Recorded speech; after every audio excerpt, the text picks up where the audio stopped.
አለይኩም ወራህመቱላሂ ወበረካቱህ። ተከበራችሁ ዩቲዩብ ተመልካቾች እንዴት ናችሁ? ሰላም ናችሁ ወይ? ያለው አልሐምዱሊላህ። የምታዩት ነው እና ሰብስክራይብ አድርጉልኝ፣ ቻናሌን አሳድጉልኝ። አዲስ ነው የከፈኩት፣ ኦንላይን ስራዎችን እንድሰራ ነው። ሰብስክራይብ አድርጉልኝ። 4 ልጆች ብቻዬን ነው ማሳድገው።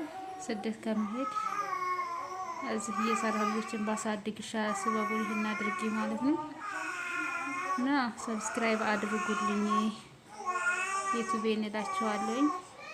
ልጆች እንዳይበታተኑብኝ ሰብስቤ በእናት እጅ እንዳሳድግ። ስደትን ብዙ አመት ኑሬ ያለሁኝ፣ ግን አሁን እዚህ ያለሁበት ሁኔታ ልጆችን እጅና እጅ ብቻ ሆኖ እንዲያርጉ ስለሆነብኝ ሰብስክራይብ እንድታደርጉት ነው።